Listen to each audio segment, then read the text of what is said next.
Wagner, sou do município de Suzano, uma região metropolitana do estado de São Paulo. E a gente vai apresentar a violência na atenção básica, a classificação de risco como apoio ao monitoramento do cuidado em rede. Eu estou nervosa, tá? Que deu tudo errado hoje de manhã. Então, eu vou ler a minha apresentação para ficar dentro dos 10 minutos, porque, senão, eu me empolgo demais, porque eu já conheço esse trabalho.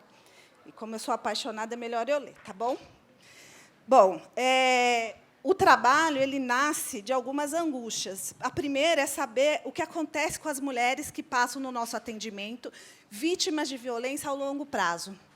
Elas saíram do ciclo da violência, elas continuam no ciclo da violência, elas estão em risco. O que acontece? Foi efetivo o nosso trabalho? E também da disparidade existente entre o número de notificações de violência interpessoal e autoprovocada feita pelo pronto-socorro e as unidades básicas de saúde e USFs. Então, um número muito desigual, né? Enquanto o pronto-socorro é responsável por 96% das notificações, as unidades que são em maior número era bem menos. Então, a gente desconhece como esse agravo da violência ele se dá no território, por isso, a necessidade do trabalho. Então, para isso, para a gente aquietar essas angústias, a partir das fichas de notificação de violência, a gente criou e instituiu um formulário de classificação de vulnerabilidade e risco de uso na atenção básica, né, na atenção primária. E quais eram os nossos objetivos naquele momento? Desenvolver uma metodologia de trabalho para dar condições ao manejo clínico e à gestão da clínica dos casos de violência doméstica. Manejo, como vou cuidar dessas vítimas de violência e gestão da clínica, o que eu faço com os números produzidos por este agravo no meu território.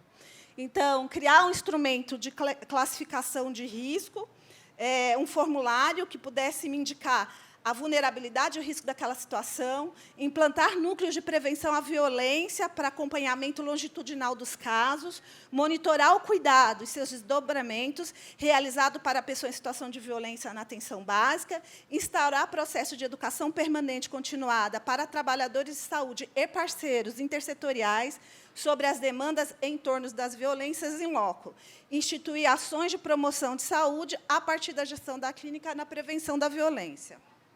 Então, esse trabalho ele tinha um ciclo, né? O primeiro, como que isso ia ocorrer? O fluxo ia ser, na chegada da ficha da notificação, é feita uma análise sobre a consistência dos dados. E esses dados são inseridos no SINAM. Então, a gente fazia, com os profissionais, uma retomada, assim, se aqueles dados estavam corretos, se era aquilo mesmo, para poder inserir e a gente ter um diagnóstico situacional organizado, coerente e fiel do agravo. Depois, a gente, além do SINAM, a gente alimentou um outro banco de dados que a gente chamou de monitoramento do cuidado, que era onde a gente fazia a classificação de risco. Este é o monitoramento do cuidado. Como parte dessas informações, é nele que começa a análise da história desses dados. A ficha de notificação interpessoal autoprovocada ela conta uma história do agravo, uma história da violência. Então, a gente escolheu alguns dados que eram importantes para a gente colocar nesse outro banco, que era nosso, para poder pensar que história de violência é essa e que contexto que essa pessoa sofreu violência está inserido. Opa!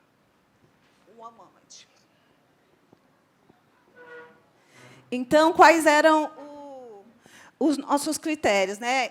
Antes disso, a gente tinha algumas indicações, né? A primeira era o atendimento se dá pelo grau de complexidade, não pela ordem de chegada. A avaliação é pautada na interseccionalidade, ou seja, nos marcadores sociais dessa pessoa, porque a gente consegue pegar isso na ficha, por isso a importância da consistência dos dados.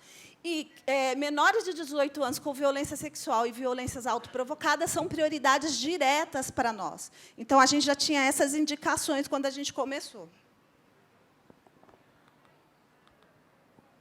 Então, eu e a Raquel, que está sentadinha ali, a gente começou a quebrar a cabeça, né? Uma das coisas que a gente começou a pensar o que seria a gravidade na violência. Então, inicia-se aqui a classificação de risco. A gente tem um questionário que possui 13 perguntas que, ao confirmar, irão indicar um ponto no processo. Então, o tipo de violência é autoprovocada, o tipo de violência é sexual e a pessoa é menor de 18 anos, é criança ou adolescente, para nós, no SUS, considerado até 19 anos. A pessoa é idosa a partir de 60 anos, é do sexo feminino, está grávida. A raça da pessoa é negra, preta, parda ou indígena, é homossexual ou bi, com relação à identidade de gênero, travesti, homem ou mulher trans. A pessoa tem alguma deficiência, o local da ocorrência da violência foi na casa dela, o agressor reside com a pessoa em situação de violência, a violência aconteceu outras vezes. Todas eram perguntas que iam acrescentando um ponto, né, nessa somatória. Essas perguntas específicas apresentam características que somam possíveis vulnerabilidades dos sujeitos, por serem marcadores sociais, e as pontuações resultam em um sistema de score e cores, que serão classificados de acordo com 3 cores. O verde é grau moderado, de 0 a 3 pontos, porque a gente entende que qualquer violência ela tem que ser olhada, e não é simples. O amarelo é um grau grave, de 4 a 7 pontos, porque a gente entende que a potencialidade de virar um risco de vida é muito alto e de ser bastante danoso. E o lilás é o grau extremo, de 8 a 13 pontos. Né? No lilás, a gente tem 2 exceções. Se a violência é autoprovocada, ela já é grau extremo, porque indica risco de vida. E o objetivo da saúde é a manutenção da vida física, né? e subjetiva. Então, se isso está em risco, é grau extremo. E se violência sexual para menores de 18 anos, que a gente sabe quanto maior a exposição à violência, maior o dano. Então, a gente não faz pontuação, a gente vai direto para isso. E também não é uma coisa rígida, cada caso é um caso. Né? Por mais que tenha uma pontuação, a gente tem que olhar para a história desse sujeito. Então, nesse banco, a gente montou essas planilhas, né, que a gente faz na raça, e aí a gente vai contando, né, por cores, até dar um resultado da avaliação ali. No banco do monitoramento do cuidado, é feita a distribuição de cada caso de acordo com a área adstrita da unidade, porque se leva em conta a unidade mais próxima da casa do usuário. Depois é confeccionado um monitoramento do cuidado específico de cada unidade onde acontece o NPV, que é o Núcleo de Prevenção à Violência. E qual é a ideia? O acompanhamento dos casos. Esse é o nosso principal objetivo. Então, o acompanhamento dos casos é feito na unidade, nos núcleos de prevenção à violência que foram inaugurados em cada unidade, a formação pela equipe de saúde do território, e, nestes encontros, a entrega das cópias das fichas de notificação, junto com a planilha de monitoramento do cuidado já classificado, e é realizada a discussão de cada caso por grau de vulnerabilidade e risco. Isso vai permitindo um diagnóstico inicial de como a atenção básica está em relação aos casos de violência no território. É combinada a formação em loco dos trabalhadores, onde a gente faz 5 encontros que vão abordar grandes temas da violência, como identificação, interseccionalidades, consequências da violência, metodologia de trabalho, preenchimento de ficha de notificação e trabalho em rede, principalmente, com o objetivo de pensar o manejo clínico e as estratégias de cuidado para cada caso. O retorno que acontece é uma vez por mês, e as equipes e a gente consegue compreender e analisar dados atualizados do monitoramento do cuidado específico do território. Então, vemos qual rumo o caso tomou. A gente verifica como foi desenvolvido o cuidado, quais as novas estratégias, junto com a equipe do Núcleo de Prevenção à Violência, que pode envolver outros trabalhadores da unidade, como outras redes, como, né, educação e outros espaços, que não estejam dentro desse núcleo da unidade. Ao final, vemos qual o status final do caso e vamos monitorando até ter a alta da violência, ou seja, quando saiu do ciclo de violência. Não necessariamente a alta do acompanhamento da unidade, mas sim a alta da violência. E aí a gente tem esse campo de status, onde a gente tem alguns parâmetros, né, que a gente fez. Acompanhamento particular, acompanhamento no SUS, tem também mudança de território. Então, a gente consegue saber... Então, aqui são os status, né? Abandono, acompanhamento particular, alta, endereço, não corresponde, fluxo de retorno, internação, mudança de endereço, não localizado, óbito por outra causa, por violência, recusa de atendimento, espera. Então, são casos que já foram para a unidade e aguardam busca ativa, né, em espera. Então, que são todos acompanhados por nós.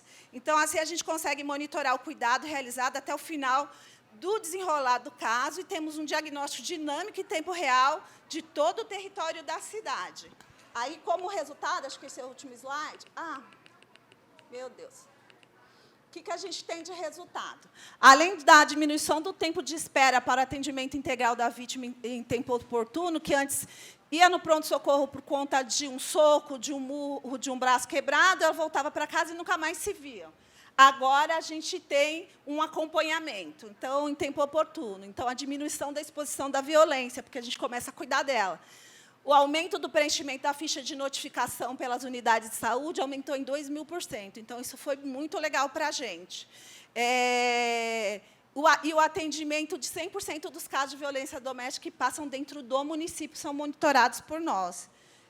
Além disso, foi feito até agora a capacitação de 150 trabalhadores, 100% de núcleos de prevenção implantados nas 24 unidades de saúde, entre saúde da família e a unidade básica de saúde. E dos resultados, do total dos casos, hoje a gente monitora 1.464 casos, e sabemos que de verde tem 566, amarelo 422, lilás 474 casos. Essa mulher ela vai chegar por demanda espontânea nas unidades de saúde. Ela vai chegar na recepção, vai falar que quer um atendimento. A gente vai identificar que é um caso de violência, vai ser feita uma triagem e assim ela vai ser encaminhada para os atendimentos necessários, né? A partir disso, as equipes de saúde são obrigadas a fazer uma ficha de notificação. Essa ficha de notificação vem para a gente e aí o monitoramento do cuidado começa, né? Como a maioria vem do pronto-socorro, não há comunicação com a unidade de saúde. Então, a gente fez essa metodologia em 3 etapas. A primeira etapa, a gente recebe a ficha, faz uma análise dessa ficha num banco de dados, planilha, e faz a avaliação do grau de risco e vulnerabilidade que essa mulher tem. A gente entrega essa planilha para a unidade e faz, junto com a unidade, a priorização dos casos. Isso num segundo momento. No terceiro momento, a gente vai fazer a formação dessas equipes, né, sobre o manejo clínico desses casos de violência e a gestão da clínica.